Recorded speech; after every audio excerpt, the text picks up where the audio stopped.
todo ok y comenzamos, ¿ya?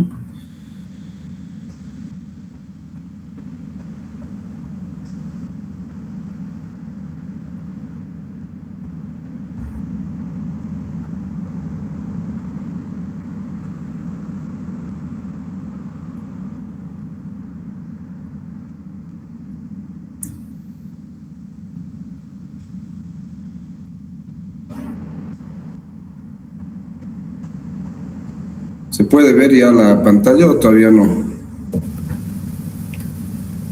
Todavía no, doctor.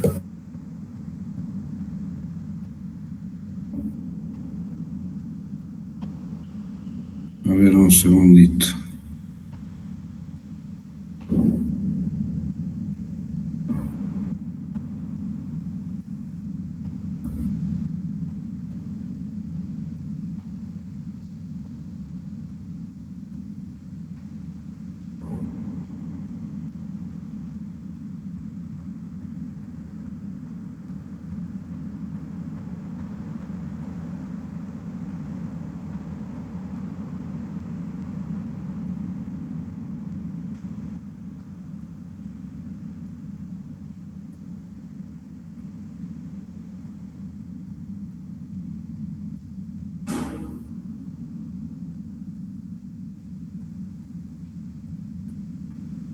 ¿Se ve ahora? ¿Se puede ver? ¿Sí? Sí, doctor. Sí, doctor. Ya, entonces vamos a empezar con el tema. Un segundito.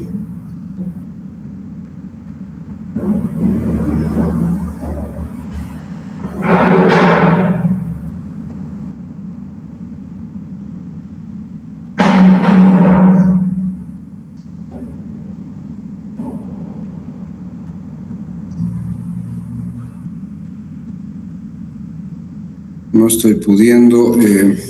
Un segundito.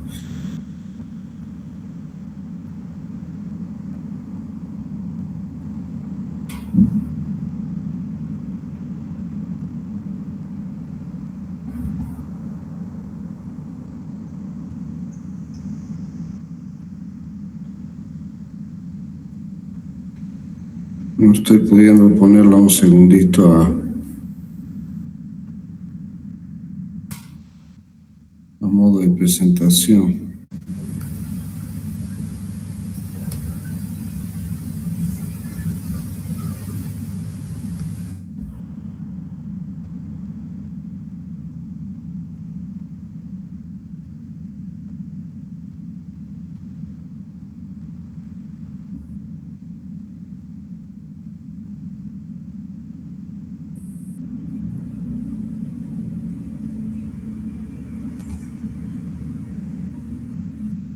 Bien, ahora se la ve ya en modo de presentación.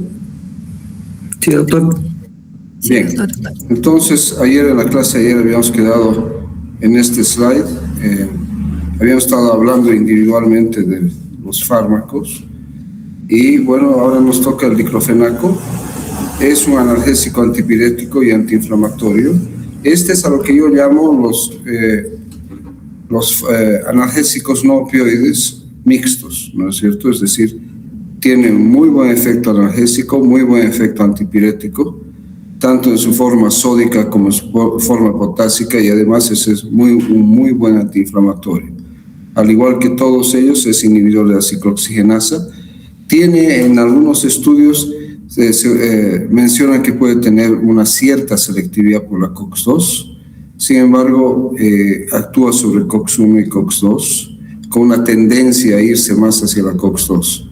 Entonces se utiliza para el tratamiento del dolor, la fiebre, el dolor postquirúrgico, la artritis gotosa aguda, las tendinitis, bursitis, lesiones deportivas, traumatismos diversos, cefalea migrañosa, dismenorrea primaria, lumbago, lumbalgia, en fin, su uso es amplio, ¿ya? Dolor postquirúrgico, yo les decía a mis estudiantes que yo saco a mis pacientes de quirófano con goteo de diclofenaco en solución para 24 horas. Ayer operamos un paciente y obviamente salió nuevamente con su goteo de diclofenaco, y cuando es necesario le aumentamos otro AINES analgésico como es el ketorolaco. Todas las dosis son diversas, amplias. La dosis puede ser en adultos 50 miligramos cada 8 horas, 75 miligramos cada 12 o 100 miligramos una vez al día. Y la dosis máxima en el adulto es de 150 miligramos diarios, ¿ya? Pero la formulación 100 miligramos retarde es una sola vez al día. Y hay niños, obviamente, que tienen que ser por kilo peso y es de 0,5 a 3 miligramos kilo peso día, dividido en 2 a 3 dosis. Generalmente se manejan 3 dosis cada 8 horas y 4 dosis como máximo, ¿ya? Reacciones adversas similares a todas las reacciones adversas producidas por los AINES que ya hemos visto. Puede originar un aumento temporal de transaminasas que, al igual que en la mayor parte de los AINES, también es reversible en el momento que se suspende el tratamiento. Y existe una cierta tendencia del diclofenaco a producir aplasia medular. Ya eso hay que tomar en cuenta y ir controlando al paciente si es que se le va a administrar diclofenaco por periodos más largos. Sin embargo, la administración de cualquier fármaco de este tipo por periodos cortos de tiempo generalmente no produce efectos adversos importantes y eso hay que tomar en cuenta. AINES más selectivos para la COX-2. Ya hemos hablado que hay AINES que son con una tendencia mayor, de mayor selectividad hacia la COX-1, hay los mixtos y hay los que son inhibidores preferenciales de la COX-2 y los inhibidores selectivos de la COX-2. Entonces, dentro de los inhibidores preferenciales de la COX-2 está el meloxicam, que hoy en día se constituye en uno de los fármacos más utilizados, uno por su menor probabilidad de producir efectos adversos, gástricos, renales, fundamentalmente, y la facilidad de su administración en una sola dosis al día, de 7.5 o de 15 miligramos por día. También está la nimesulida y el etodolaco en español. Los inhibidores selectivos de la COX-2, hemos dicho que son en uso hoy en día aquí el celecoxib y el etoricoxib y el parecoxib en el ambiente hospitalario, ¿ya? El resto, si se fijan aquí en el slide, ¿no es cierto?, es una clasificación de Froelich de 1997 modificada. Y la mantengo yo, digamos, en la presentación,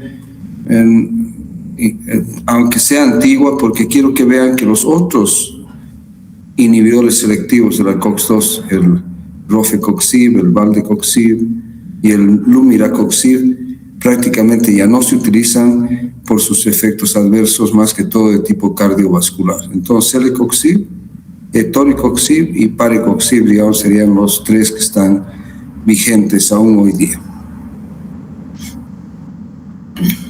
Bien. Vamos a hablar entonces del meloxicam, que además es un derivado del ácido enólico. Fíjense de que aquí tenemos al piroxicam, al tenoxicam y el lornoxicam. El piroxicam está ampliamente utilizado aquí en nuestro país y en otros lugares. Es de acción larga, al igual que todos estos, pero tiene la potencialidad de producir muchos efectos adversos. Está dentro de los que tienen mayor posibilidad de producir efectos adversos. Pero el meloxicam, fíjense que a pesar de ser de la misma familia, no tiene muchos efectos adversos porque es más selectivo para la COX-2. Entonces son analgésicos, antipiréticos y antiinflamatorios, todos ellos inhibidores de la ciclooxigenasa. Se utilizan para diversos tipos de dolor, fiebre, dolor postquirúrgico, artritis gotosa aguda, tendinitis, bursitis, lesiones deportivas. O sea, prácticamente las mismas indicaciones que para los otros AINES que hemos visto, ¿no? Traumatismos diversos, cefalea migrañosa, dismenorrea primaria, lumbago, lumbalgia, ¿no? Y también está indicado su uso en niños, ¿ya? El meloxicam ya se usa en niños. Tratamiento sintomático de la artritis reumatoide, de la artrosis y de la espondilitis anquilosante. ¿Y por qué digo sintomático? Porque estas son enfermedades con daño estructural anatómico, ¿no es cierto?, que no revierten. Entonces el tratamiento es más de tipo sintomático por su efecto antiinflamatorio y analgésico. se administran en una sola toma al día, presentan todos ellos una vida media larga, ¿ya? Entonces todos ellos de administración una vez al día. Meloxicam 7,5 a 15, como vamos a ver, y el piroxicam de 10 a 20 miligramos por día. Bien, entonces el meloxicam es un analgésico, es un antipirético, es un antiinflamatorio. Se lo clasifica como un inhibidor de la ciclooxigenasa 2, es más selectivo para la COX-2 y se utiliza para lo mismo que habíamos mencionado en el anterior slide, ¿no es cierto? Como analgésico, antipirético y antiinflamatorio en diversos procesos. Es muy eficaz, tanto como analgésico como antipirético y antiinflamatorio, muy pocos efectos adversos, y tiene una característica, es de que se acumula en el líquido sinovial.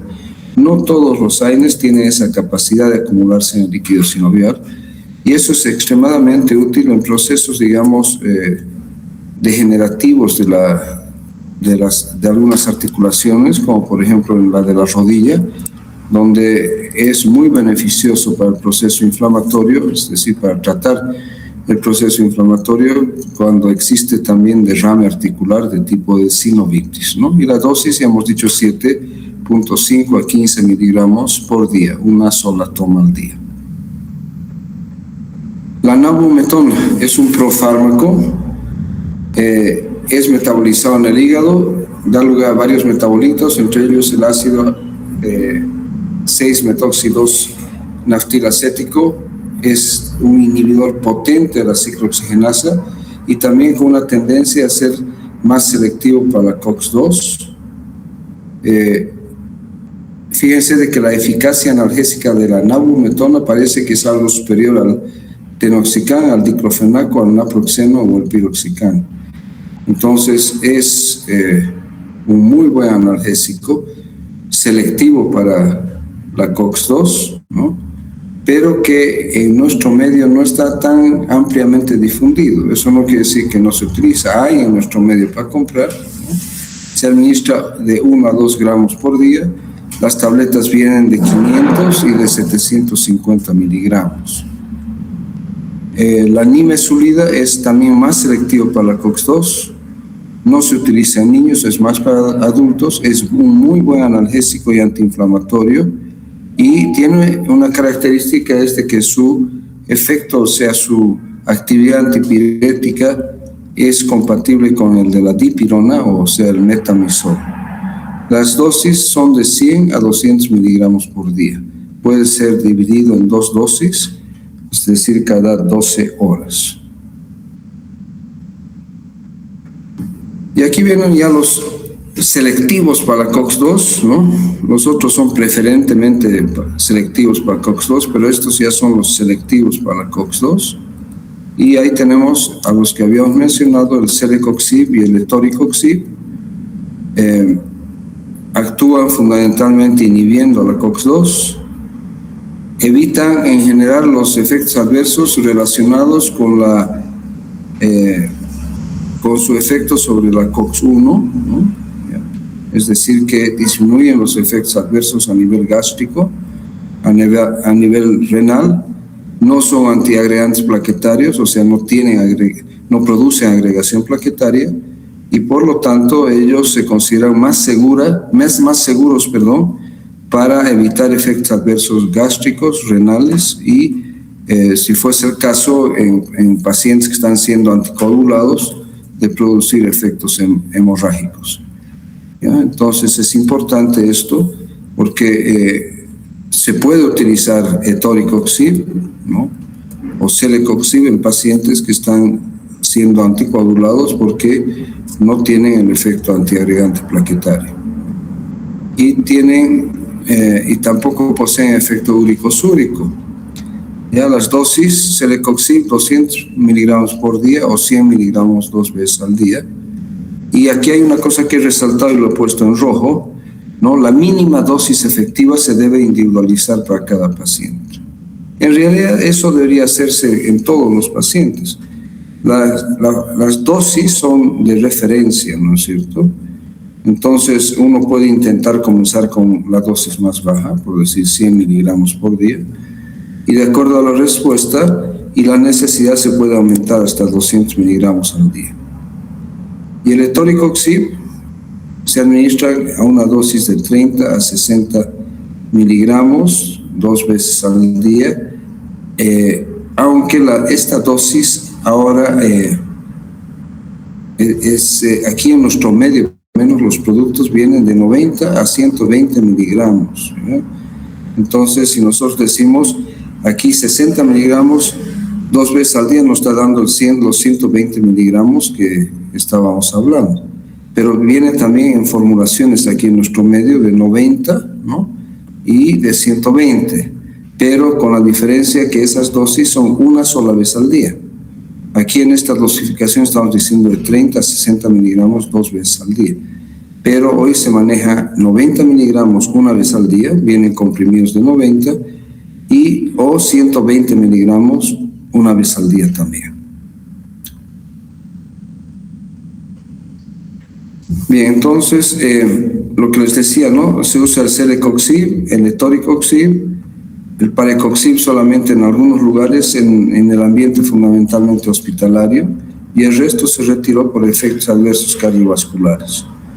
Los efectos adversos más frecuentes de los coxibs son el exantema, el dolor abdominal, la diarrea, dispepsia y flatulencia, puede provocar osteitis alveolar, puede dar lugar a mareo e insomnio, a faringitis, rinitis y sinusitis, y facilita la aparición o el desarrollo de infecciones del tracto respiratorio superior y puede también provocar edemas.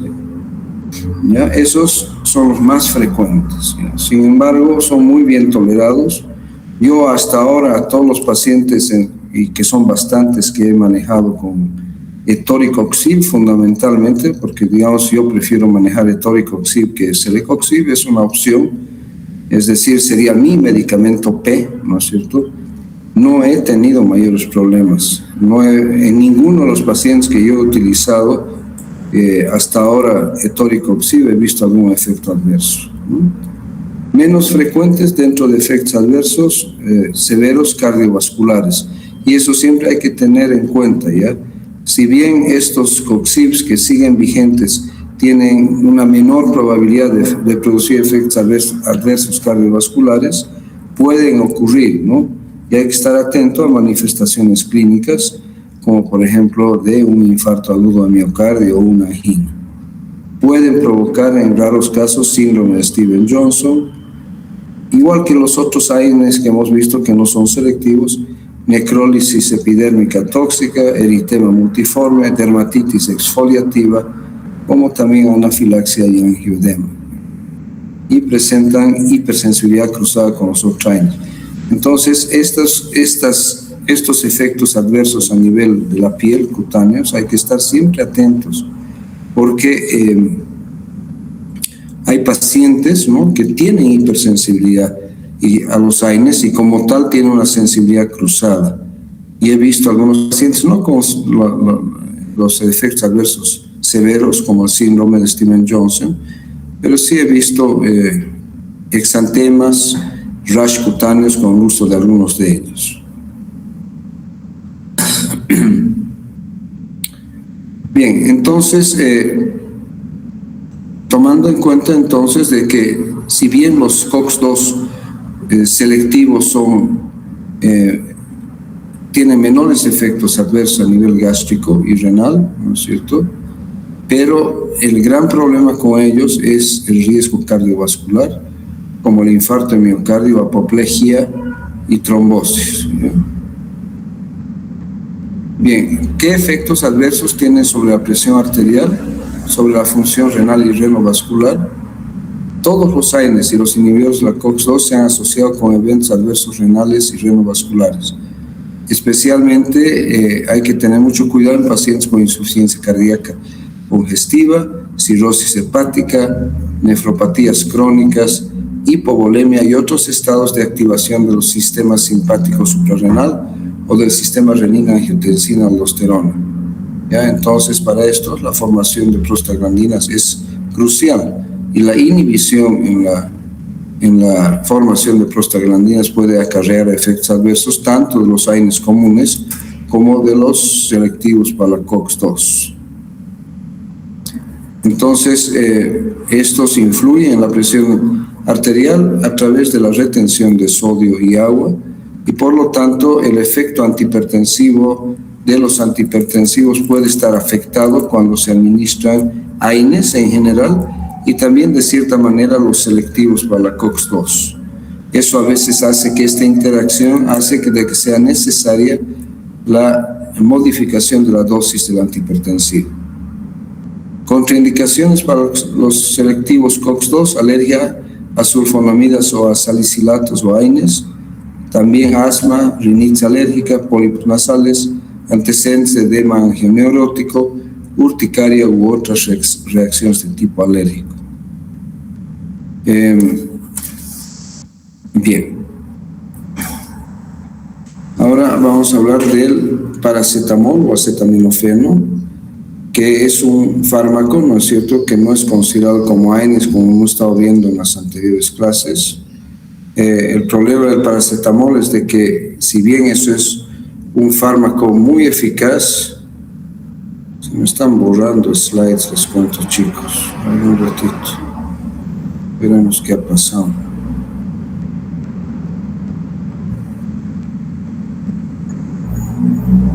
Un segundito, chicos, voy a salir de la presentación porque se me están borrando los slides.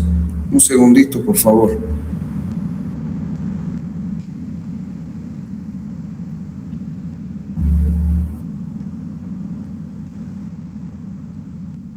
Miren, ahorita cuando está en modo no presentación,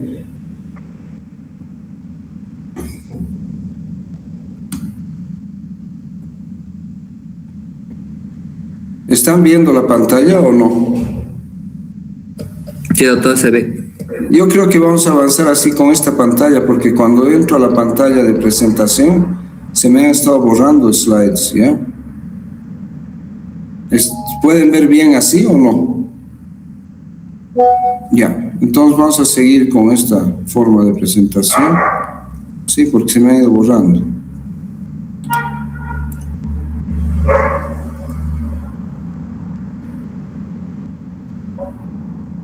A ver, la veo aquí, 72, 73, 74.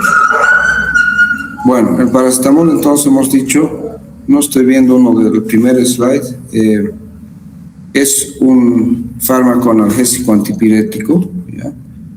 Fundamentalmente su efecto sobre la ciclooxigenasa 2 no es muy importante, por lo tanto no lo considero y en general no se considera como un fármaco antiinflamatorio, sí como un fármaco analgésico y antipirético.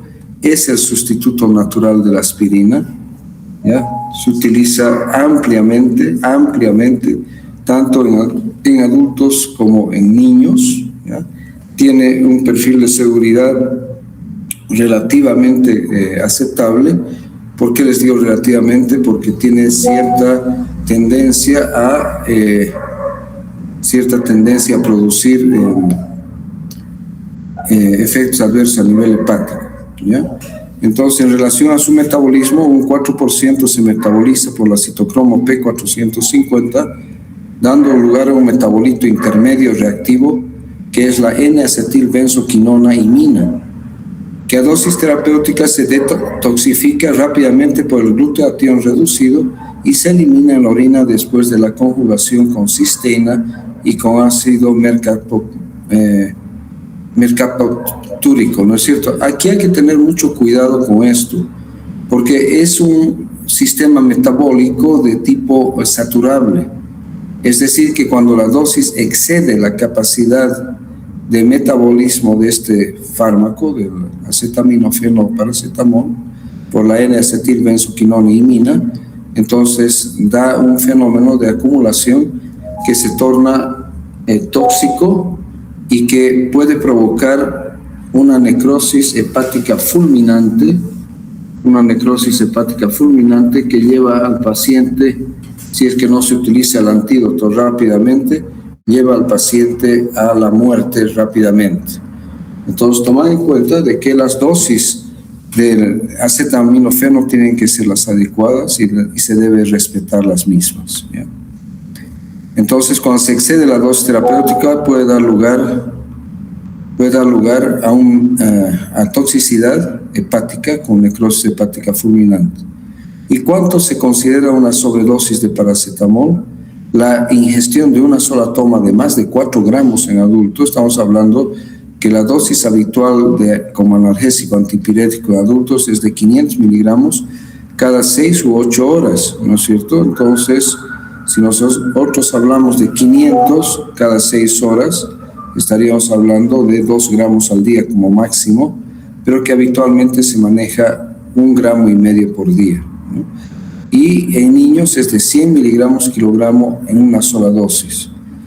Dosis superiores a 20 a 25 gramos, que son potencialmente fatales. Esto normalmente no ocurre, y ocurre cuando un niño accidental, generalmente son niños que accidentalmente ingieren el contenido de un frasco entero de paracetamol porque les gustó el color, el sabor, etcétera, ¿no? De ahí que siempre tener en cuenta que cualquier fármaco o cualquier medicamento debe mantenerse en sitios alejados de los niños donde ellos no tengan acceso. El tratamiento es muy fácil de la intoxicación por paracetamol. Se realiza con la N-acetilcisteína por vía oral o por vía endovenosa durante 1 o más días, de preferencia dentro de las 8 horas de producida la intoxicación, con una efectividad de alrededor del 100%, ¿ya? Entonces, la N-acetilcisteína, hay en nuestro medio muchos productos que contienen N-acetilcisteína, porque la N-acetilcisteína es un mucolítico ampliamente utilizado.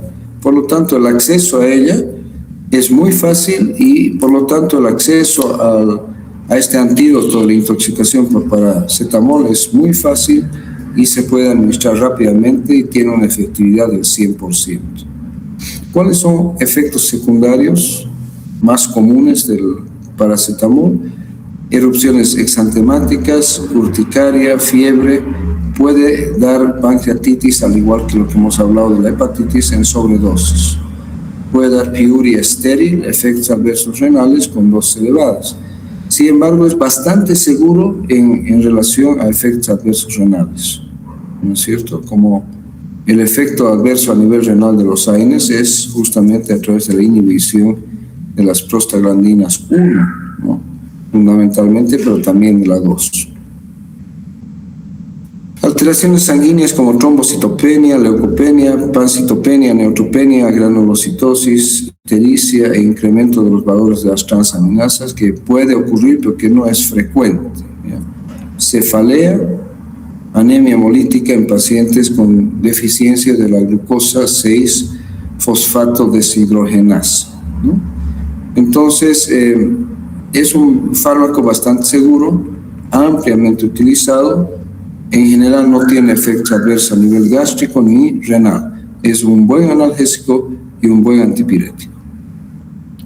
Indicaciones: tratamiento sintomático del dolor de intensidad leve a moderada, tratamiento del dolor sintomático del músculo esquelético en las artrosis, más como analgésico, no como antiinflamatorio, y también la artritis reumatoide, a dosis un poquito más alta, es decir, 1 gramo cada 8 horas hasta llegar a un máximo de 3 gramos. Dolor de cabeza, cefalea, dolor de dientes, dismenorrea muy cuestionado por su escaso efecto antiinflamatorio. Y hemos dicho que en el caso de la dismenorrea, que es producida por las prostaglandinas, los inhibidores, ¿no?, de la ciclooxigenasa 2 son más efectivos que estos, ¿no? Dolor postquirúrgico también cuestionado cuando no es de mucha intensidad, fiebre, y es el sustituto natural de la aspirina, diríamos, ¿no es cierto? Las dosis en el adulto de 325 a 600 miligramos cada 4 cada 6 horas. Yo personalmente prefiero manejarlo cada 8 horas, ¿no? Yo manejaría 500 cada 8, pero se podría manejar 500 cada 6 horas. En niños la dosis es de 10 a 15 miligramos kilogramo dosis, administradas cada 6 o cada 8 horas, ¿no? haciendo un total de 40 a 60 miligramos por día, o suspensión de 100 a 200 miligramos por cada 5 ml. Bien, los AINES con efecto analgésico. A ver, voy a intentar nuevamente entrar a la forma de presentación y veremos qué pasa.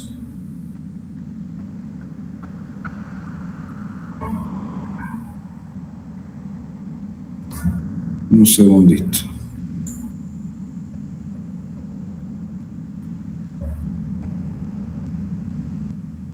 Parece que está bien. Bien. Ahora, lo que yo divido siempre en esta clase, ¿no? Es, y ya les había dicho anteriormente, que hay AINES que tienen un mayor efecto analgésico, y entre estos está el ketorolaco.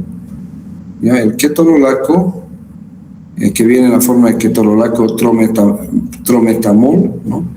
Es un muy buen analgésico, efectivo en el manejo del dolor agudo, usado en el dolor postquirúrgico y en dolores de diversa índole y localización. Es claramente superior a otros AINES en relación a su efecto analgésico. De ahí que yo considero que el ketorolaco es esencialmente un fármaco analgésico extremadamente potente, ¿no? Y muy eficaz para tratar dolores severos de distinta índole. Las dosis en los niños 0,5 a 0,75 miligramos kilogramo por dosis cada 6 horas hasta un máximo de 60 miligramos, ¿no? Y luego pues esto modificarlo a 0,2 a 0,4 miligramos por kilogramo cada 6 horas. Pero la dosis de aquí arriba es la habitual, 0,5 a 0,75 miligramos kilogramo dosis cada 6 horas. Y en adultos es de 20 a 60 miligramos por toma, ¿ya?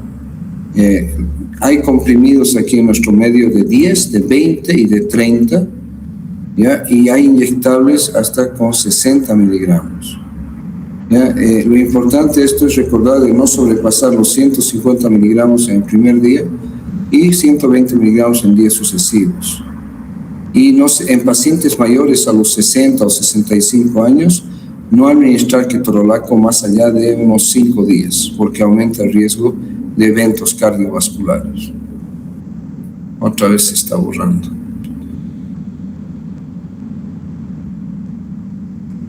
Ahí está.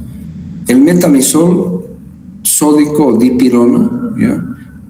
Porque el metamizol potásico es el terapirol, ¿ya? Entonces el metamizol sódico o dipirona es otro muy buen analgésico, ¿ya? No tiene casi nada de efecto antiinflamatorio, fíjense, y tiene un mayor efecto analgésico y antipirético. De ahí que el metamizol o dipirona no se debería administrar como antiinflamatorio, solamente como analgésico y antipirético. Es muy buen antipirético en niños, ¿ya? Tiene efecto analgésico a nivel periférico y central, pero tiene una característica que es que tiene o presenta un efecto analgésico techo. Es decir, que una vez que uno logra con una dosis el efecto analgésico máximo, aunque uno aumente más la dosis, aumenta la dosis a concentraciones mayores, no va a incrementarse su efecto analgésico. Indicaciones: dolor de intensidad leve, moderado y severo, ¿no? Antipirético en pacientes en los cuales está contraindicado el ácido acetilsalicílico, pero antipirético tanto en niños como en adultos, muy eficaz. Puede estar indicado en cefaleas, neuralgias, dolores reumáticos, dolores postquirúrgicos, ¿no? Es ampliamente utilizado en diversos tipos de dolor. Y lo que es importante es de que por vía intramuscular se indica en el tratamiento del dolor de la fibra muscular lisa. Entonces actúa sobre vísceras, por ejemplo, intraabdominales o pélvicas, donde no actúan otros analgésicos de este tipo. Bien,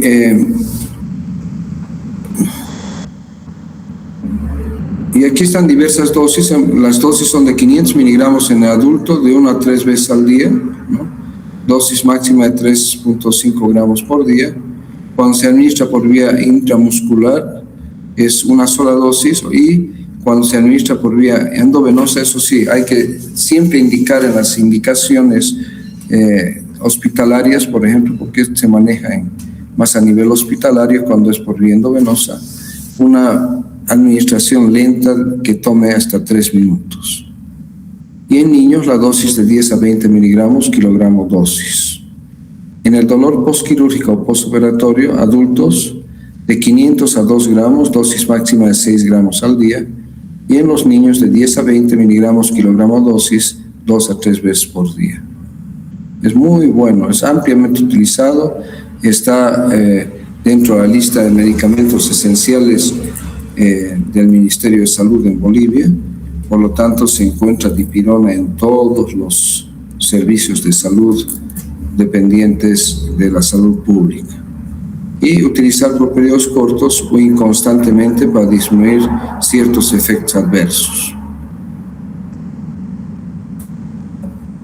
Entonces, dentro de los efectos adversos, y aquí yo he puesto esto con interrogado, raros, ¿ya? Raros, ¿ya?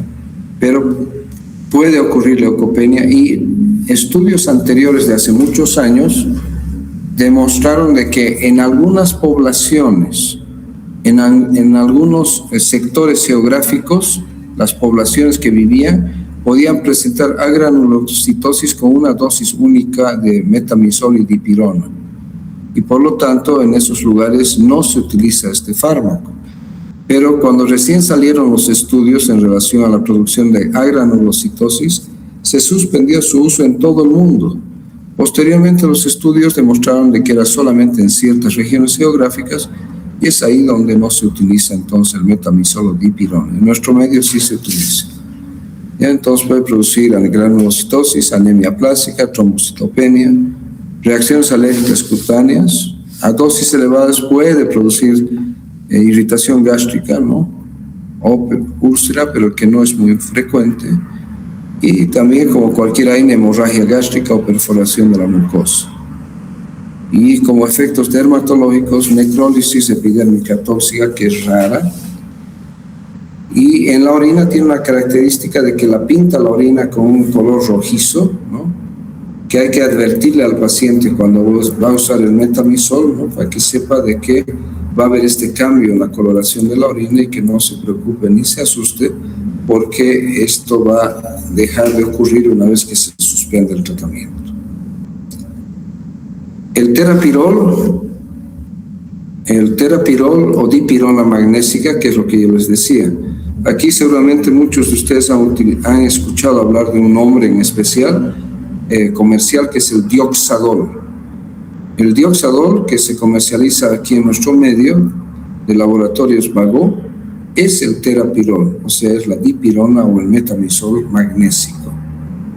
También es muy buen analgésico, muy buen antipirético en niños, ¿ya? Y al igual que el metamizol o dipirona, también tiene una característica de poder actuar en dolores viscerales, y por lo tanto tiene un efecto espasmolítico. Antiinflamatorio, aquí lo cuestiono, al igual que el otro. No consideraríamos a la dipirona magnésica como un antiinflamatorio en todo el sentido de la palabra, ¿ya? También inhibe la ciclooxigenasa, igual que todos los otros, dando lugar a un potente efecto analgésico, antipirético y espasmolítico. Y actúa tanto a nivel central como también a nivel periférico, y se ha visto que también eleva el umbral de la respuesta al dolor, actuando sobre la vía antihiperalgésica del óxido nítrico y de la guanil ciclasa. Muy bueno. Infelizmente, en nuestro medio, en todas las cadenas farmacéuticas a las cuales yo he preguntado si tienen terapirol como genérico, no he encontrado ni uno. Todos están con nombre comercial, y el más ampliamente utilizado en nuestro medio es el dioxadol. En cambio, para el metamizol hay sin número de productos genéricos, lo que facilita su compra.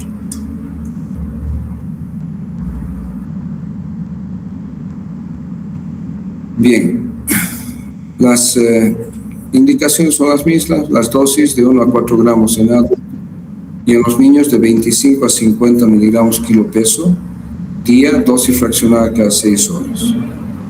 En general no produce efectos adversos, es bien tolerado y la única contraindicación que habría sería antecedentes de hipersensibilidad al principio activo. El clonixinato de lisina también es un AINE, ¿ya? Tiene un excelente efecto analgésico, más que todo. Está indicado en el dolor agudo o crónico de etiología diversa, tratamiento de procesos dolorosos de distinta intensidad y localización, dolor somático y visceral. Y esta es otra característica también del clonixinato de lisina. En nuestro medio hay productos que se llaman el Dolex y el Dolalgial, que son clonixinato de lisina. Se distingue por su potencia, eficacia y rapidez de acción, su buena tolerancia y el adecuado margen de seguridad. Es más analgésico, por eso yo lo he puesto en este grupo, no como antiinflamatorio, analgésico, y su empleo clínico está destinado al tratamiento del dolor somático y visceral. Viene en 2 dosificaciones, solamente se utiliza en el adulto, no en los niños. Se administra por vía oral en dosis de 125 a 250. En realidad los comprimidos vienen de 125 o de 250 miligramos, ¿ya? Y se toma 1 a 2 tabletas máximo de 125, una sola de 250, ¿no? Cada 6 a 8 horas. Yo prefiero manejarlo cada 8 horas. Y con esa frecuencia de dosificación se consigue un muy buen efecto analgésico. Efectos adversos: puede producir náuseas, vómitos, mareo, euforia, somnolencia, puede dar lugar a una cistitis, disuria. Generalmente estos son de carácter leve y transitorio y pasan en el transcurso del tratamiento. También puede haber riesgo de reacciones de hipersensibilidad y raras, ulceración y sangrado gastrointestinal, agranulocitosis, anemia plástica, anemia hemolítica, leucopenia, trombocitopenia, hepatitis colestásica, pancreatitis y daño renal, al igual que los otros AINES, ¿ya? Pero son raras. En general tienen muy poca posibilidad de provocar efectos adversos. Yo, cuando he indicado clonixinato de lisina, no he tenido ninguna queja de los pacientes en relación a alguno de estos efectos adversos comunes, peor los raros.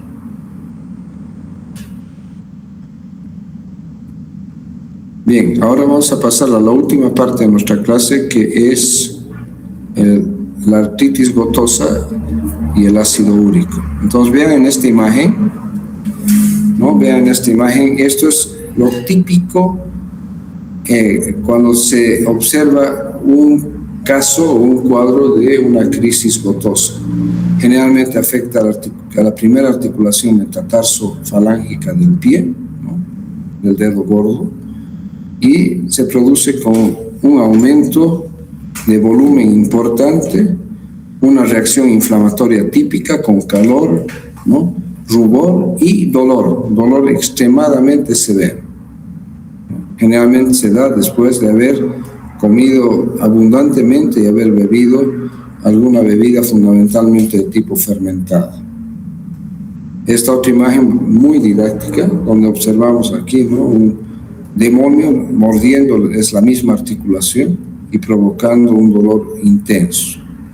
Entonces, ¿cómo definimos la gota? La gota es una alteración persistente del metabolismo de las purinas, caracterizada por niveles anormalmente altos de ácido úrico en suero y episodios de artritis con depósitos de uratos en las articulaciones y en los riñones. Y a veces la gente se olvida de que, o no sabe de que la gota no solamente afecta a las articulaciones, sino que también afecta a los riñones, pudiendo llevar al paciente a una insuficiencia renal crónica. Generalmente está asociada al exceso de consumo de bebidas alcohólicas, especialmente de tipo fermentado, ¿no es cierto? La cerveza, puede ser el vino, cualquier bebida alcohólica fermentada, o de alimentos ricos en purinas como vísceras, ¿no? El urato es un producto del metabolismo de las purinas. Otras causas, el aumento del recambio celular en las neoplasias malignas, como hematológicas, especialmente en las leucemias, ¿no es cierto? Particularmente después del tratamiento con citotóxicos, y también debido a la menor excreción del ácido úrico. Entonces, vamos a ver dentro de un ratito de que en la mayoría de los casos el cuadro de gota o la gota se desarrolla con niveles de ácido úrico elevados, ya por encima de 6 en las mujeres y por encima de 7 en los varones, pero no siempre. Ya hay casos de artritis gotosa aguda, o sea, de crisis gotosa, en pacientes que tienen niveles de ácido úrico normales, ¿ya? O sea, normouricémicos, ¿no? ¿Cuáles son las bases? Fisiopatológicas, es una enfermedad metabólica caracterizada por un aumento en la producción de ácido úrico o una disminución o una falta de excreción del mismo, siendo que en ambos casos se lleva a una acumulación del ácido úrico corporal. Existe cierta predisposición hereditaria y aparece, como ya hemos dicho antes, después del consumo de excesivo de determinados alimentos y de bebidas alcohólicas fermentadas. Es típico que después de una parrillada de fin de semana, el paciente que tiene gota crónica presente una crisis gotosa. Y aquí está entonces, en este esquema, ¿no?, cómo se sintetiza el ácido úrico. Vemos que tenemos los ácidos nucleicos que dan lugar a las purinas. Las purinas se transforman en hiposantina y esta hiposantina, por la oxidasa de la santina, se transforma en santina. Y a la vez la santina también, por la oxidasa de la santina, se transforma en ácido úrico, ¿no? Y este ácido úrico se transforma en cristales de ácido úrico o cristales de urato monosódico que va y se deposita en las articulaciones y otras estructuras del aparato motor.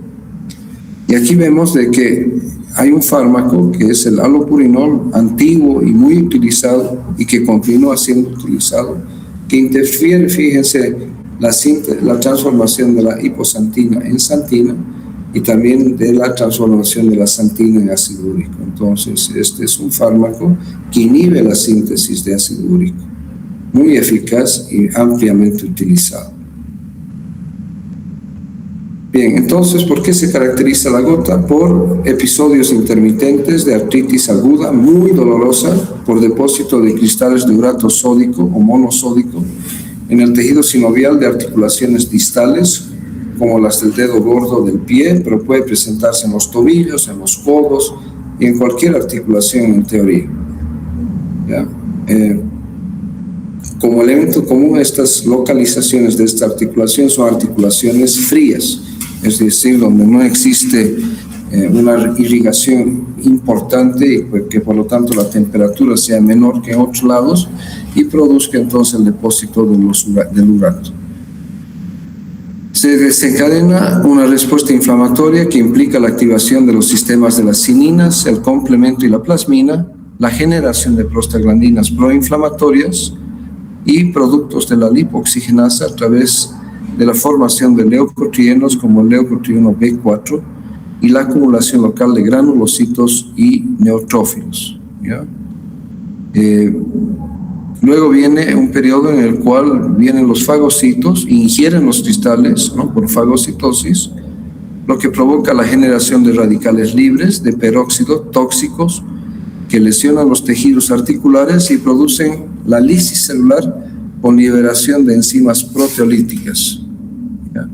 Y también estos cristales de urato inducen a la síntesis de interleucina 1 y posiblemente otras citocinas. Entonces, el proceso gotoso agudo, y eso que tiene que quedar muy claro para ustedes, asienta sobre un proceso crónico, ¿no? Es decir, de que la producción de urato monosódico aumenta en ciertas condiciones, como hemos dicho, en el consumo excesivo de ciertos alimentos y bebidas alcohólicas de tipo fermentado y dan lugar a un cuadro de una artritis gotosa, ¿no es cierto?, aguda, pero que asentaba ya sobre un tejido que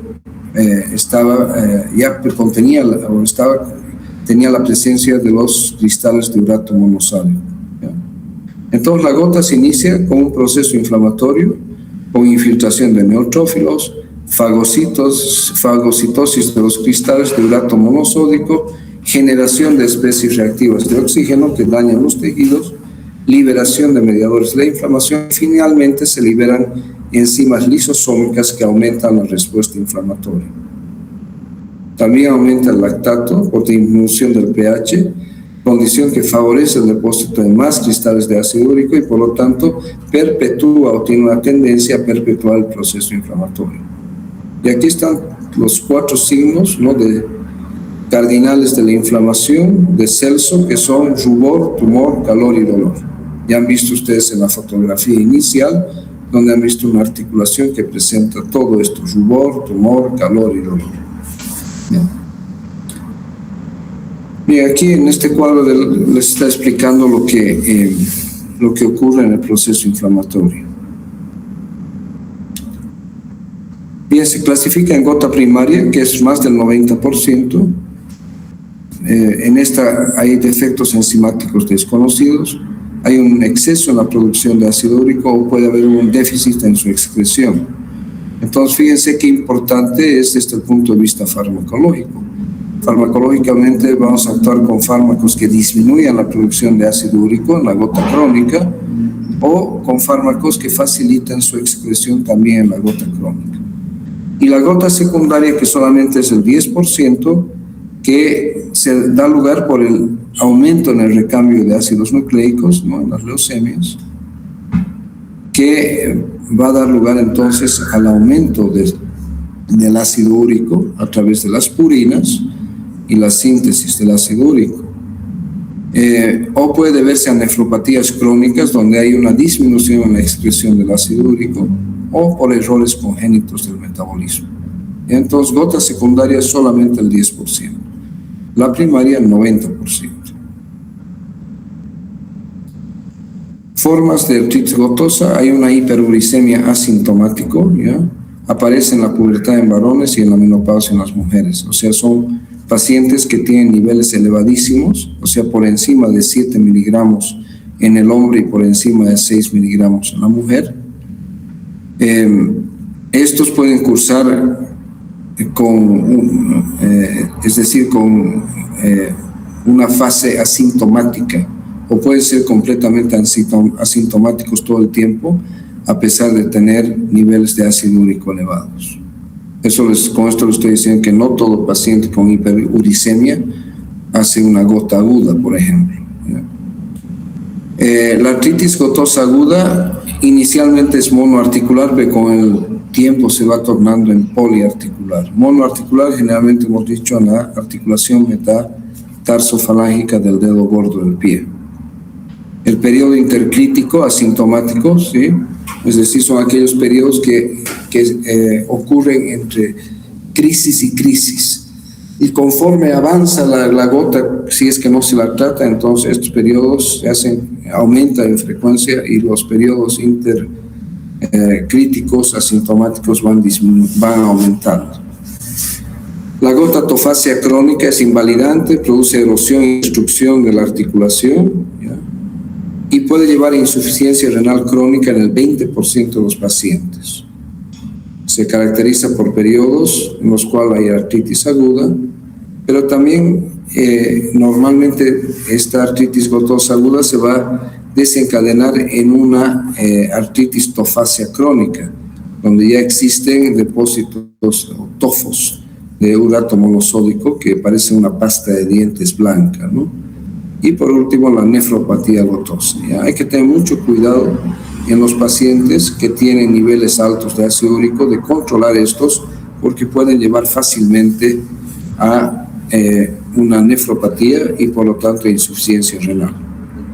La artritis gotosa aguda, hemos dicho que inicialmente es monoarticular y después es poliarticular.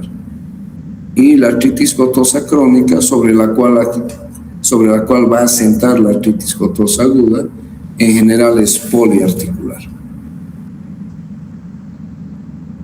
Y esto es lo que hemos visto, ¿no? Fíjense, en este caso, este paciente tiene las dos articulaciones metatarsofalángicas afectadas. Inclusive, fíjense que en el lado derecho además del proceso inflamatorio, existen erosiones, porque los tofos comienzan a producir erosiones y ulceraciones del lugar, ¿no? Como está aquí y aquí también, ¿no? Aquí hay aumento de la temperatura, o sea, calor, rubor, tumor y dolor, ¿no? ¿Qué es la podagra? La podagra es justamente esto. Es una articulación roja, caliente, tumefacta, muy dolorosa y muy sensible al tacto. Dicen que en estos casos el paciente no tolera ni el roce de una sábana sobre estas articulaciones. El 60-80% de los casos de gota de gota aguda, afectan la articulación metatarsofalágica del primer dedo del pie, o sea, del dedo gordo del pie, y requiere de un tratamiento rápido y eficaz. Miren, este es un corte anatómico. Vean esta articulación, que es la articulación metatarsofalágica del primer dedo de un pie. Miren, todo esto blanco que parece una pasta son depósitos de ácido úrico.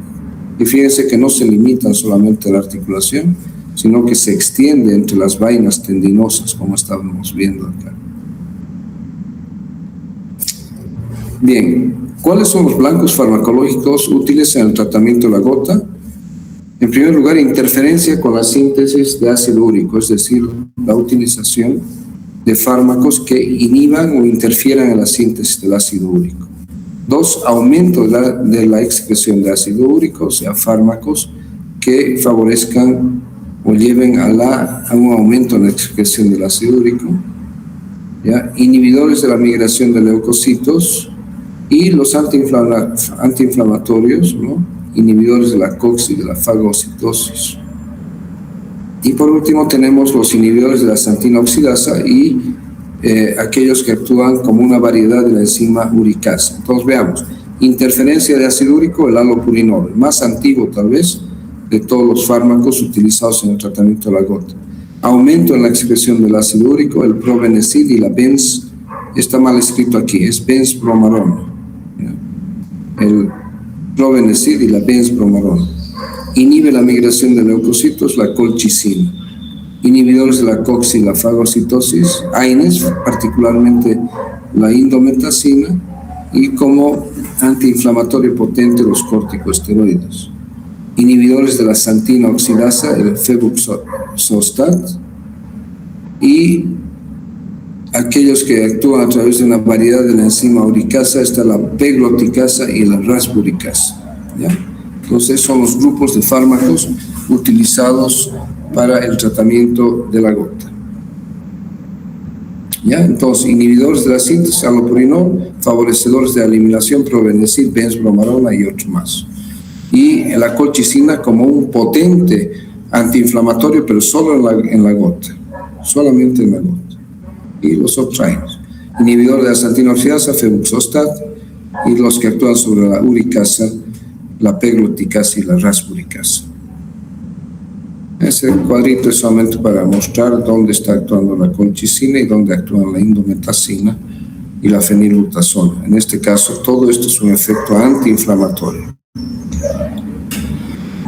Bien, entonces el tratamiento de la hiperuricemia y de la gota se persiguen dos objetivos terapéuticos. Uno, importantísimo, combatir el proceso inflamatorio a través del uso de colchicina, de AINES y corticosteroides.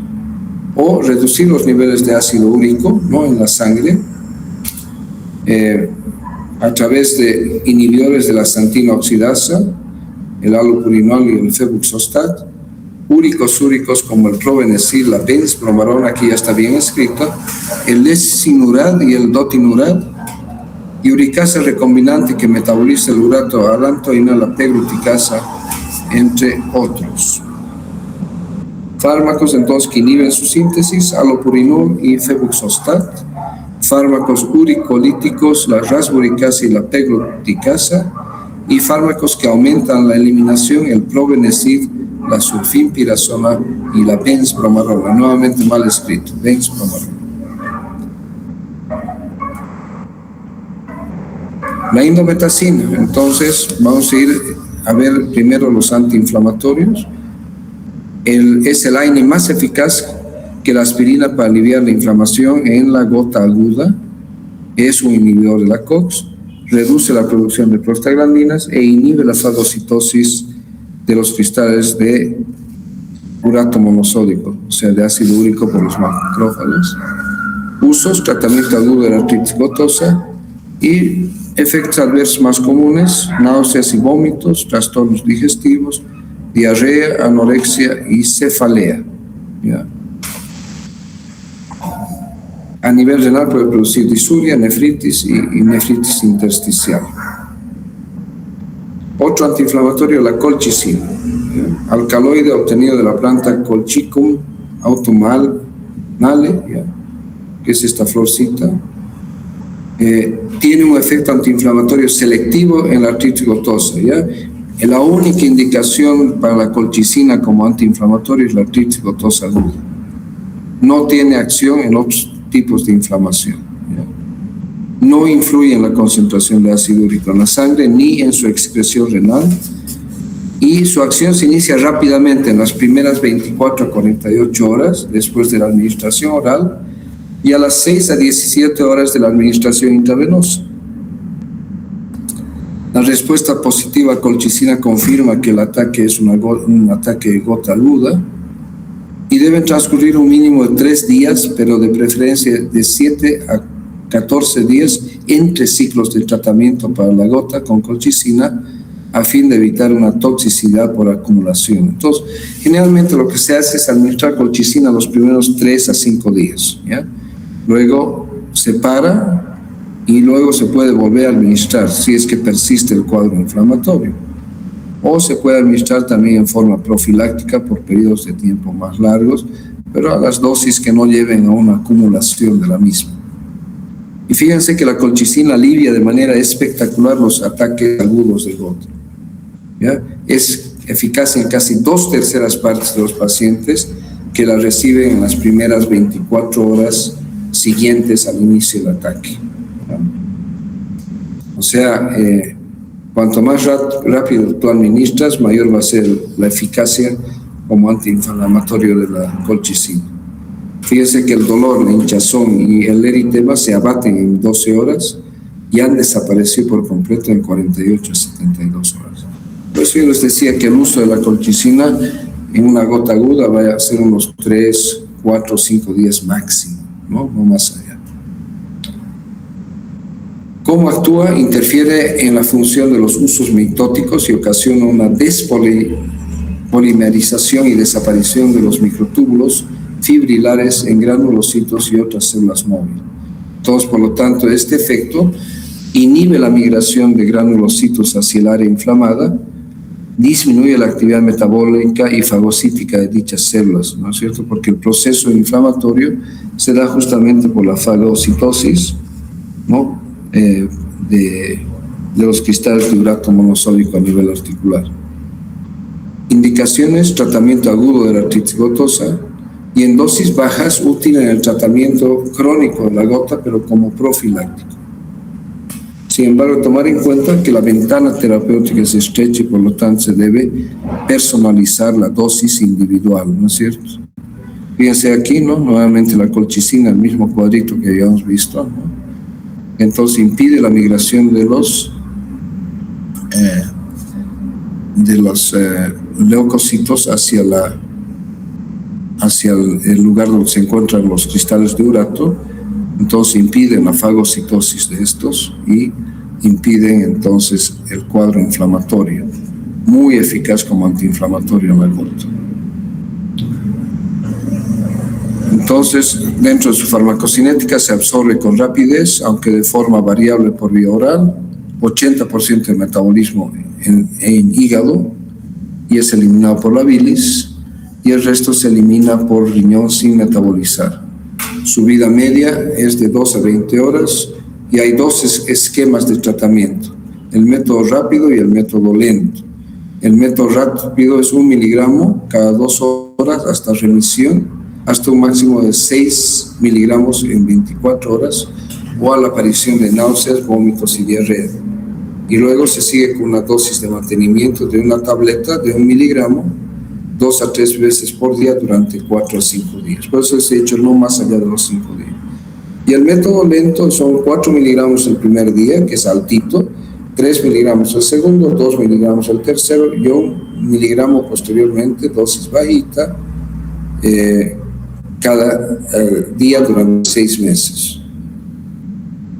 Y se suspende el tratamiento de la gota con la colchicina cuando la remisión sea de 1 año completo y tenga una uricemia menor a 5 miligramos por decilitro.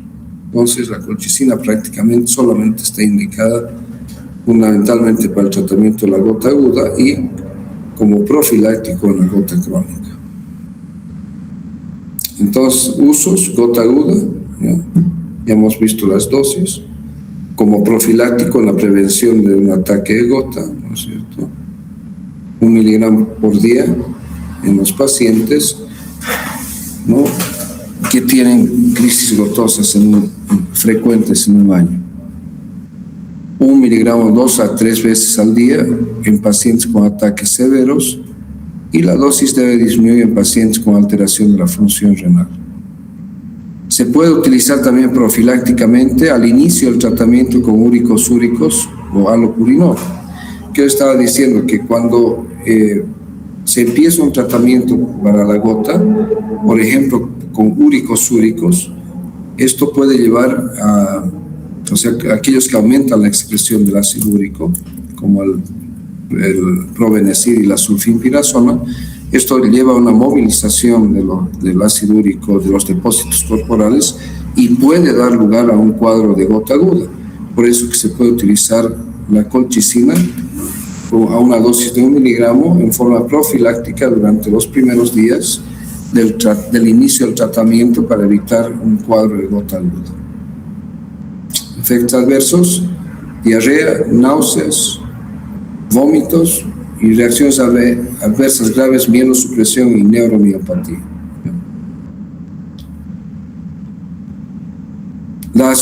En los casos de sobredosificación hay 3 fases. En la primera, que aparece en las 24 horas, predominan los síntomas gastrointestinales como diarrea, náuseas, vómitos, deshidratación y leucocitosis.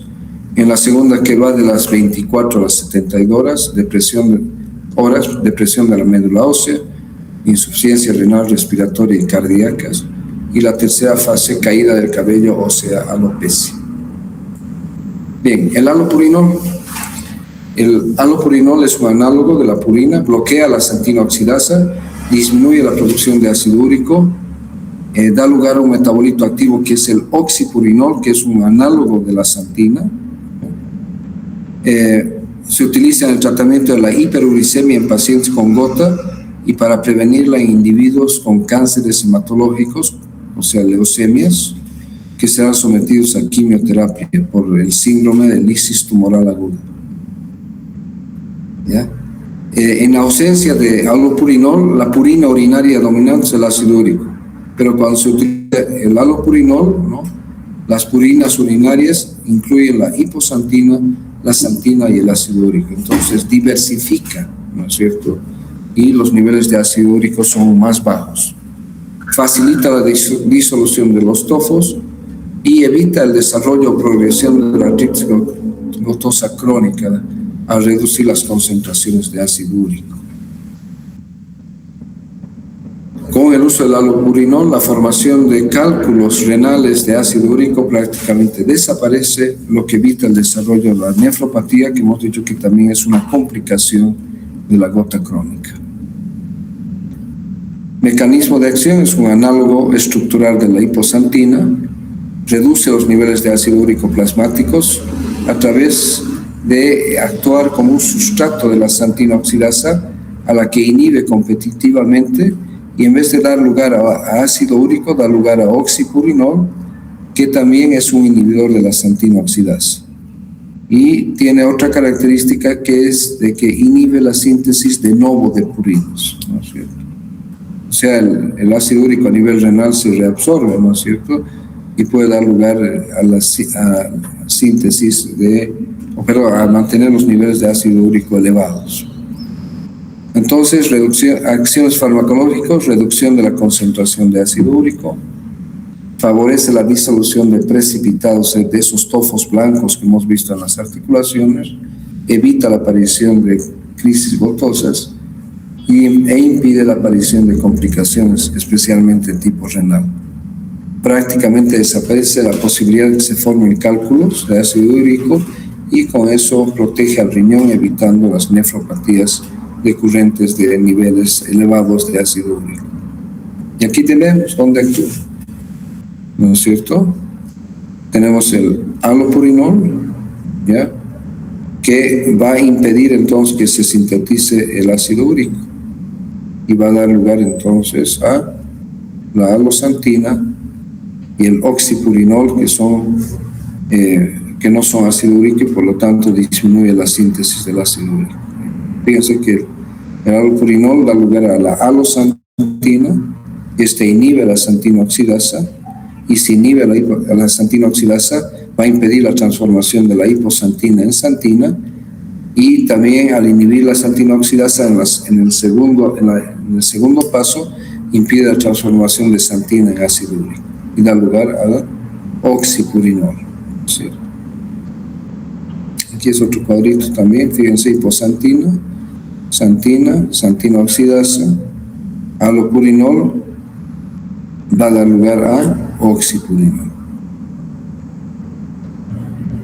Entonces, el allopurinol impide entonces la transformación de la hiposantina en santina a través de la santina oxidasa, bloqueando esta, y por lo tanto el allopurinol va a dar lugar no a la formación de ácido úrico, sino de oxipurinol.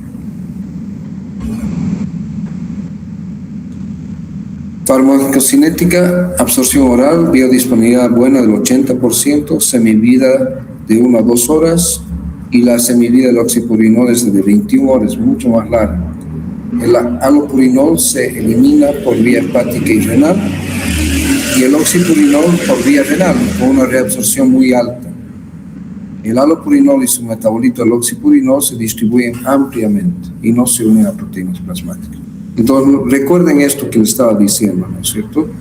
Que el uso de allopurinol da lugar al oxipurinol, ¿no es cierto? Y el oxipurinol sustituye a lo que sería la formación de ácido úrico, ¿no es cierto? ¿Cuándo se utiliza allopurinol? Cuando la eliminación diaria de ácido úrico es mayor a los 700 miligramos por día, cuando el aclaramiento de la creatinina es inferior a 80 mililitros por minuto, cuando hay presencia de tofos, cuando hay nefrolitiasis úrica y cuando no se consigue un control en los niveles de ácido úrico con el uso de fármacos úricos. Es útil en pacientes con gota crónica complicada con cálculos renales o con insuficiencia renal. Y es importante recordar que al iniciar el tratamiento pueden desencadenarse cuadros de gota aguda al movilizarse las reservas tisulares de ácido úrico. Se previene estos ataques, ¿no?, aumentando la ingesta de líquidos o alcalinizando la orina, y lo que hemos dicho, administrando en forma profiláctica la colchicina, y también se puede administrar en forma profiláctica los AINES. Bien, se encuentra también disponible para administración por vía endovenosa. Es muy importante para el tratamiento de la gota primaria y secundaria, ¿no es cierto?, tanto en los casos de leucemias y casos, digamos, de gota típica, ¿no? ¿Cuál es el objetivo del uso del allopurinol? Disminuir los niveles de ácido úrico por debajo de 6 miligramos por 100 mililitros. Y recordar que hemos dicho que cuando vamos a utilizar un fármaco para disminuir los niveles de ácido úrico, podemos utilizar la colchicina, ¿no?, como profiláctico para evitar el cuadro de una gota aguda. Siempre utilizar bastante líquido. La dosis, siempre comenzar con una dosis de 100 miligramos en pacientes con casos de filtración glomerular mayor a 40 miligramos por minuto, y se realizan incrementos de 100 miligramos en intervalos semanales. Y la dosis habitual en adulto es de 150 a 300 miligramos una vez al día. ¿Ya? Eso es lo habitualmente. Hay comprimidos de 150 y hay comprimidos de 300 también. Reacciones adversas, cuadros de hipersensibilidad que pueden ser graves en pacientes con insuficiencia renal. ¿Ya? Interacciones, interactúa con el probenecid, que es un úrico-súrico, ¿no? El probenecid incrementa la eliminación de oxipurinol y con ello se aumentan las dosis necesarias del allopurinol. Dosis, entonces, 223 más menos 78 miligramos por día. Hemos dicho 150 a 300 miligramos por día y punto. Tratamiento crónico de la gota y se debe iniciar el uso de allopurinol 1 a 2 semanas después de una gota aguda. Puede precipitar entonces una crisis gotosa al comenzar. El febuxostat es un inhibidor potente y selectivo de la xantina oxidasa, ¿no? Que ya la hemos visto en el esquema. Es un inhibidor selectivo no purínico de la xantina oxidasa, 10 a 30 veces superior al allopurinol. O sea, produce una inhibición mucho más potente de la xantina oxidasa que el allopurinol. En sus formas oxidada y reducida, y que a diferencia del allopurinol, que inhibe débilmente la forma oxidada de la enzima. Entonces actúa en las dos formas de la enzima, en la forma oxidada y la reducida, y por eso tal vez es mucho más eficaz que el allopurinol para disminuir los niveles de ácido úrico. Indicaciones: tratamiento de la hiperuricemia crónica en adultos, en situaciones en las que ya se ha producido depósitos de urato, incluyendo los antecedentes o la presencia de tofos o artritis gotosa. Y prevención y tratamiento de la hiperuricemia en pacientes adultos sometidos a quimioterapia para neoplasias hematológicas como la leucemia, ¿no? Con un riesgo intermedio a alto del síndrome de la lisis tumoral, ¿no? Bien. Reacciones adversas, anormalidades en las pruebas hepáticas,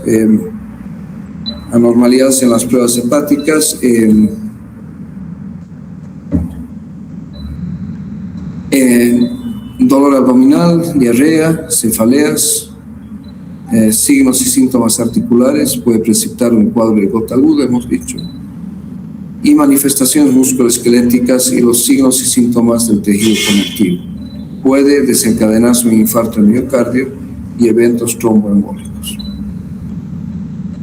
Bien, dosis: hiperuricemia crónica y gota crónica 40 a 80 miligramos por día, y síndrome de lisis tumoral, fíjense que son dosis más altas de 120 miligramos por día. Bien. ¿Me pueden esperar un minutito, por favor, chicos? Tengo que contestar esta llamada del hospital. Un segundito, por favor. Y continuamos. Ya estamos por terminar, nos falta muy poco. Un segundito, por favor.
Bien, ya estoy de vuelta. ¿Me escuchan? Sí, doctor, se le escucha. Ya van a disculpar, pero ya me llamaron de una emergencia. Bien. Fármacos úricos. Ya estos son compuestos que pueden interferir en el transporte activo de ácido úrico en el túbulo contorneado proximal. A dosis pequeñas inhiben la secreción, es decir, que disminuyen el ácido úrico eliminado. A dosis altas inhiben también la reabsorción, por lo tanto aumentan el ácido úrico eliminado. Entonces tienen una doble acción. Uno, inhibe la secreción y dos, inhiben la reabsorción. Están indicados en el tratamiento de la gota clínicamente manifiesta con una buena función renal y con eliminación diaria de uratos inferior a 700 miligramos por día. Ya un poco diferente de lo que habíamos visto en el anterior grupo de fármacos. Para evitar la formación de cálculos de uratos es conveniente aumentar la ingestión de líquidos y alcalinizar la orina. ¿Y cómo se alcaliniza la orina? Administrando bicarbonato. Están contraindicados en pacientes con cálculos renales y con filtraciones glomerulares inferiores al 50%. Entonces tiene que haber una buena función renal para poder utilizar estos fármacos, ¿sí? Al igual que con allopurinol, la reducción de los niveles plasmáticos de ácido úrico puede desencadenar ataques agudos de gota al inicio del tratamiento por la movilización de los depósitos orgánicos de urato amorfo y que se evitan con colchicina o con AINES, ¿no es cierto? Siempre es bueno, ya sea que vas a usar un fármaco que inhiba la síntesis de ácido úrico o fármacos que aumenten su eliminación, ¿no? Es siempre utilizar, al inicio del tratamiento es siempre importante utilizar profilácticamente la colchicina o un AINE para que impida entonces un cuadro de una artritis gotosa aguda. Entonces, inhiben el transporte activo del transporte bidireccional del ácido úrico en el túbulo contorneado proximal. Solo se elimina el 10% de la carga filtrada cuando la función renal está deteriorada y su eficacia entonces disminuye. Entonces, la indicación que yo les decía es que tiene que haber una buena función renal y una eliminación diaria de uratos menor a 700 miligramos por día. El probenecid y la sulfinpirazona son parte de este grupo, inhiben la reabsorción de ácido úrico en el túbulo contorneado proximal o aumentan la excreción urinaria del ácido úrico. Se usan en el tratamiento crónico, o sea, en la gota crónica, reacciones adversas que pueden producir dermatitis, anorexia, vómito, formación de cálculos renales, hipersensibilidad y síndrome nefrótico. Aquí están los dos. Fíjense que su estructura química es diferente, tanto del probenecid como de la sulfinpirazona. Bien, en relación al probenecid, se absorbe bien por vía oral, su vida media de 5 a 8 horas, se elimina principalmente por metabolización. En las interacciones inhibe la secreción tubular de varios fármacos, ¿ya? Y esto es importante tomar en cuenta, por lo que puede prolongar también su permanencia en el organismo. Y en este caso, podemos referirnos, por ejemplo, a las penicilinas, ¿ya?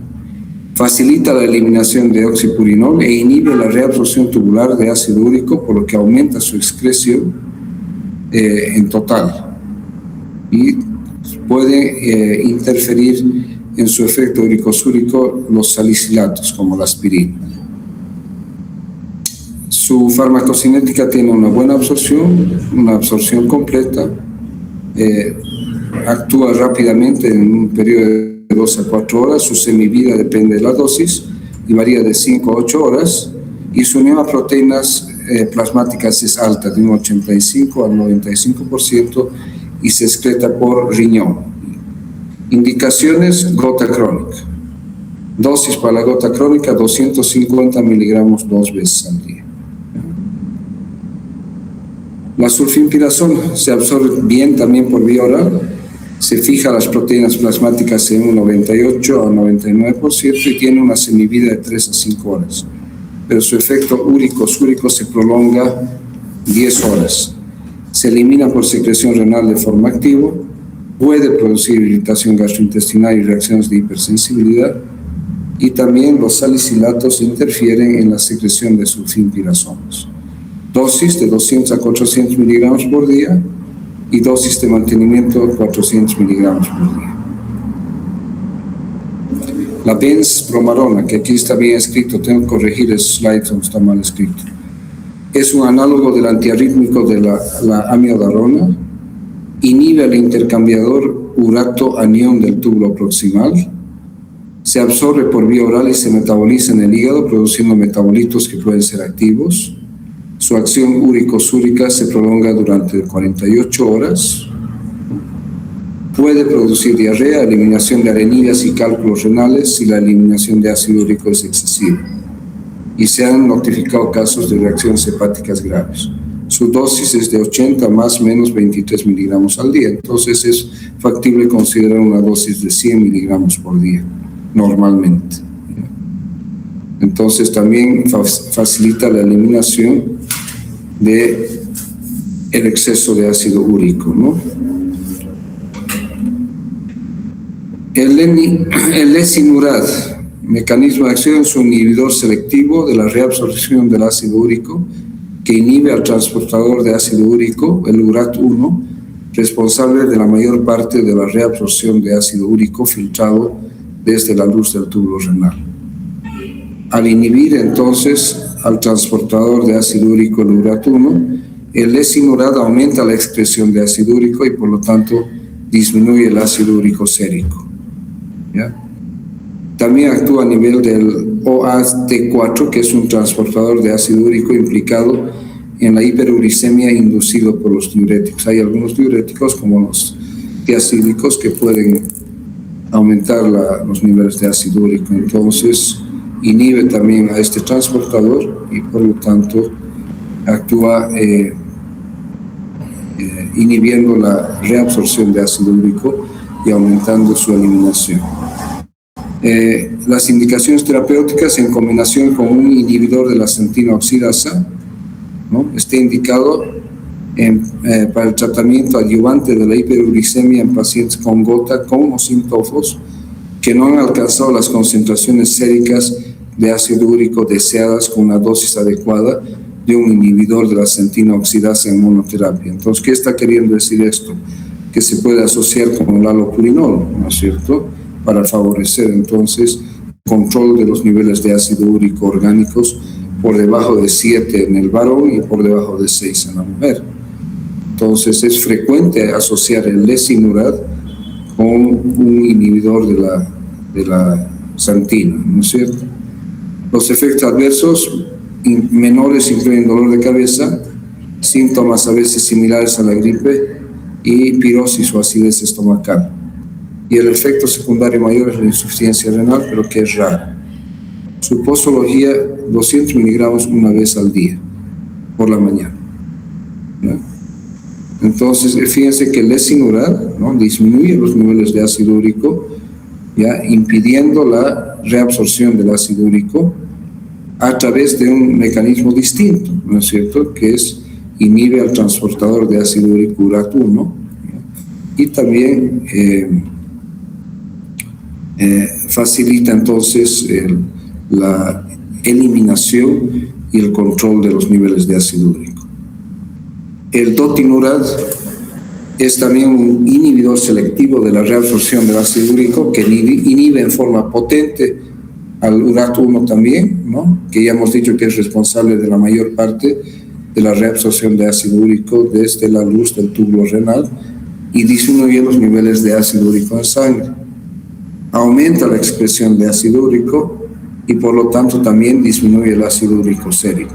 Y también, al igual que el lesinurad, actúa de la misma manera inhibiendo el OAT-T4 en el caso de pacientes que utilizan diuréticos.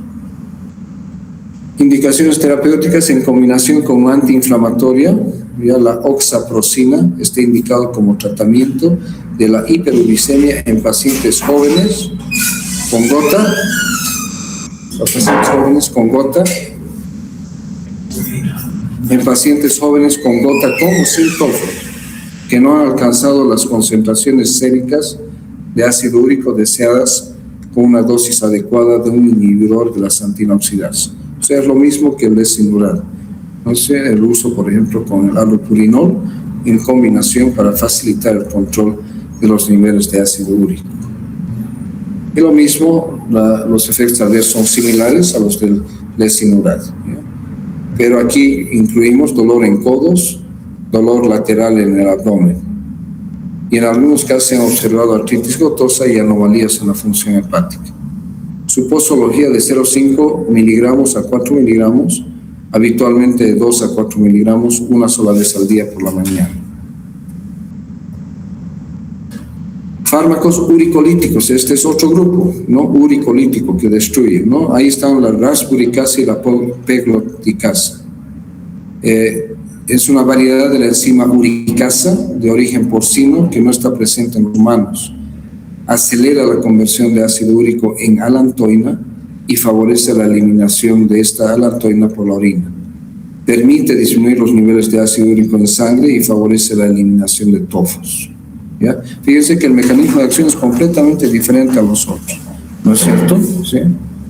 ¿Ya? Este acelera entonces la conversión de ácido úrico en alantoína y favorece su eliminación por la orina. Y lo que es importante, que favorecen la eliminación de tofos, la rasuricasa y la pegloticasa. La pegloticasa está indicada en la gota cuando los pacientes no responden al tratamiento habitual o existe mala tolerancia o su empleo está contraindicado en el caso de los fármacos que habitualmente se utilizan para el tratamiento de la gota. La rasuricasa, indicado en pacientes con enfermedades malignas de la sangre, leucemias, al iniciar la quimioterapia, ¿no? El síndrome de lisis tumoral que habíamos hablado. El ácido úrico es el último metabolito producto de la vía catabólica de las purinas en la especie humana. Entonces, la oxidación enzimática del ácido úrico da lugar a la alantoína, que es más fácil de eliminar por vía renal, ¿no? Entonces, estos actúan de forma diferente. Convierten el ácido úrico en alantoína y la alantoína es fácilmente eliminada por riñón. Efectos adversos: la pegloticasa puede desencadenar una crisis gotosa aguda, hipersensibilidad urticaria y anafilaxia. Y la rasuricasa, que hemos dicho que está indicado en las leucemias, puede desencadenar anemia hemolítica en pacientes con deficiencia de glucosa 6-fosfato deshidrogenasa. Bien, esto es una esquemita que ustedes lo van a ver, ¿no? ¿Ya? Vemos, ¿no?, de que la síntesis de las bases púricas van a dar lugar al ácido inosínico, el ácido inosínico a la inosina, la inosina a la hiposantina a la santina y la santina al ácido úrico. Por el otro lado, el metabolismo de los ácidos nucleicos, fíjense, da lugar al ácido guanílico, el ácido guanílico a la guanosina a la guanina a la santina y la santina al ácido úrico. Y por otro lado, el metabolismo también de los ácidos nucleicos, pero no siguiendo la vía del ácido guanílico, da lugar al ácido adenílico. Este ácido adenílico va a dar lugar a la adenosina por un lado, esta adenosina a la inosina y nuevamente la inosina, hiposantina, santina, ácido úrico, ¿ya? Por eso que hablamos de las leucemias en la sangre, que son fuente, ¿no?, de del incremento del ácido úrico. Y por último, el ácido úrico va a dar lugar entonces a la alantoína, que es fácilmente excretada por la orina. Y entonces aquí vemos, ¿no?, los ejemplos, ¿no? Las dosis de la rasburicasa, 0,15 miligramos por kilogramo, dosis única diaria por 5 días, ¿no? Y la pegloticasa, dosis de administración por vía endovenosa cada 2 semanas. ¿Listo? Producen una acción inmediata con descenso de niveles de ácido úrico en 4 horas. Esa es la ventaja del uso de estos, ¿no? Ayuda a prevenir insuficiencia renal, pacientes con neoplasia hematológica maligna con riesgo de lisis tumoral, reducción tumoral rápida al inicio de la quimioterapia, ¿no es cierto? Entonces, son fármacos que, digamos, no se usan habitualmente en la gota y que tienen indicaciones como las que hemos hablado. ¿Ya? Y en este esquema estamos viendo, es un esquema donde actúan los distintos fármacos. Entonces, si vemos aquí, tenemos la hiposantina que se convierte en santina. Aquí está la santina oxidasa en su primer paso, y luego la transformación de la santina en ácido úrico y la santina oxidasa en su segundo caso. Y ahí vemos que tanto el alopurinol como el febuxostat impiden la acción de la santina oxidasa en los 2 pasos y por lo tanto disminuyen la síntesis de ácido úrico, ¿no? Luego tenemos la uricasa, que hemos visto que es una urato oxidasa ausente en el hombre, que va a favorecer la transformación del ácido úrico en alantoína, y la alantoína que es fácilmente eliminada por la orina, ¿no? Por otro lado, tenemos aquellos que facilitan la eliminación del ácido úrico a nivel del túbulo contorneado, ¿no?, donde están el probenecid, la benzbromarona, aquí está como benzbromarona, la sulfipirasona, ¿no es cierto?, que impide entonces la reabsorción y favorecen su eliminación. Bien, estos cuadritos ya no los vamos a desglosar con ustedes, se los he puesto, recién los he puesto ayer, porque aquí es un cuadrito que resume, ¿no?, todo sobre lo relacionado a algunos de los fármacos utilizados en la gota. Y aquí está el alopurinol, ¿no?, tiene su estructura y mecanismo de acción, su posología y administración, sus indicaciones, sus contraindicaciones y sus eventos adversos, ¿ya? Primero. Segundo cuadro, la benzbromarona, también, lo mismo que los otros, es un resumen de lo que hemos visto. Y por último tenemos a la colchicina, ¿no?, que está acá.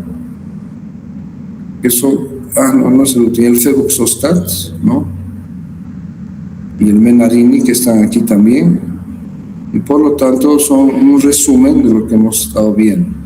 Esto es para que ustedes lo vean, lo lean y se informen, ¿ya?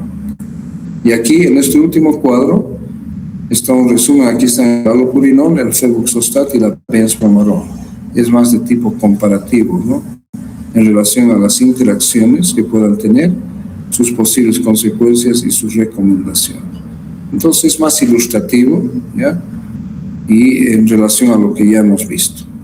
Ser médico es más que un título, más noble que decirlo es sentirlo, es ciencia, es paciencia y decencia. En medicina nunca se deja de estudiar. Y con eso, chicos, chicas, hemos terminado esta primera parte de inflamación y dolor, y estaríamos esperando la siguiente semana para hablar sobre el tema de analgésicos opioides. Van a disculpar ya que hayamos demorado tanto, pero es un tema largo que no hay cómo acortarlo tanto, pero hemos concluido. Espero que el material que yo les suba al Classroom les sirva, y que este tema, el de gota, si bien es de especialidad, pero es un tema que tal vez lo tienen que conocer, ¿no es cierto? El resto de AINES y analgésicos, sí, todos los médicos lo utilizan y lo manejan, ¿ya?